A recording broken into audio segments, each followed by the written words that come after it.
In this example, we're pulling a chain AB across a floor. The floor is not homogeneous in terms of its roughness.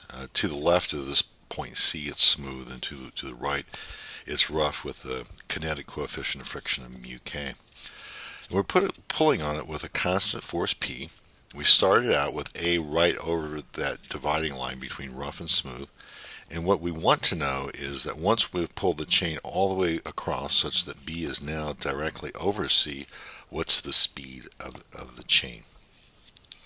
Okay, so let's begin with our FBD. And this is the part that requires the most thought. So as we look at this FBD of the chain, what we're going to do is break up the normal force that's acting on it in two parts. To the left of C, we're going to write that down as a normal force there of N1. So let me get a red marker here. I'm going to write that as N1. And the weight of the chain on this side, we're given to us a mass per length of rho. So if we multiply rho times the length of that, that's going to be the total length minus the amount that's pulled over to the left. I guess I should define that. X is going to be a measure of how far A is to the right of C. So that the length of the chain to the left of C is L minus X. Its mass per length is rho. We multiply it by G. On the right hand side, again, the length is going to be X. That's rho X times G, like that. And there's a normal force here of N2. Now as we pull the chain to the right, then there's going to be a friction force here of F, which is going to be equal to mu sub k times N2. Okay. So now as we use Newton's second law, when we sum forces acting on this chain as it's being pulled to the right, summation of forces in X, we've got minus F and plus the applied force P, and that's equal to the total mass of the chain times the acceleration there of A. So friction force is minus mu times N2. N2 is rho Gx plus P, like this, is equal to Ma. The total mass of that chain is its mass per length rho times its length L, A, like that. So again, this is just coming from Newton's second law of the forces acting on the total chain. The kinematics. Well, very basic kinematics here. The kinematics are that we know that A is equal to dv dt. That's a good start because we want to get the acceleration in terms of speed so we can do an integration. Unfortunately, though, we're not asked for a change in time. We're asked for a change in position. So in that case, we're going to use the chain rule to change the dv dt to dv dx dx dt. Dx dt is v, so this is v dv dx. So this is a usage here of the chain rule.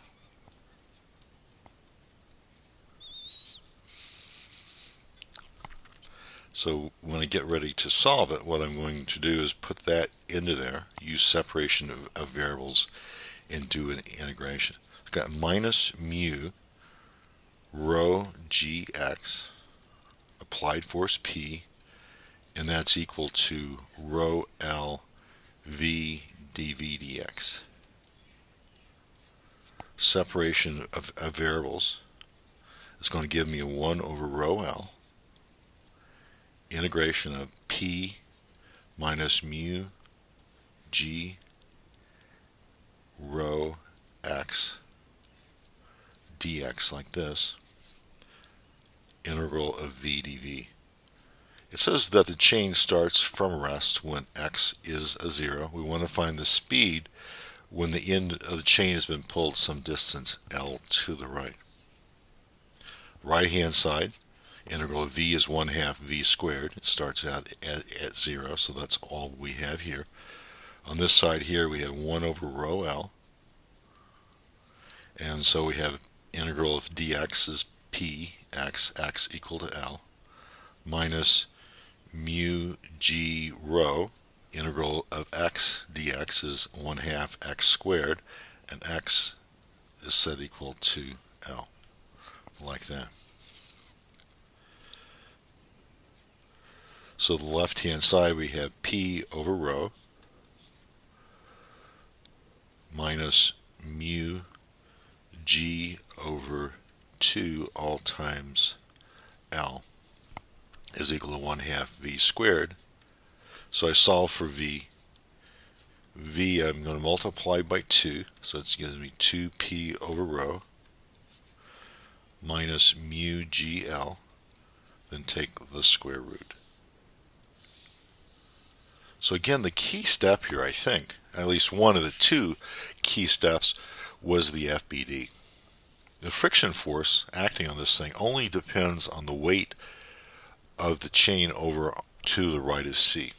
So that normal force is equal to the weight on that side, rho gx. And so we multiply that by mu to get the friction force. When we sum forces in x, you get minus F plus P is NA. So the second critical part, I guess, is recognizing that we want to find change in speed with change in position, the chain rule. A is equal to dv dt, but in order to bring x in there, we have to say that that's equal to dv dx dx dt, or v dv dx.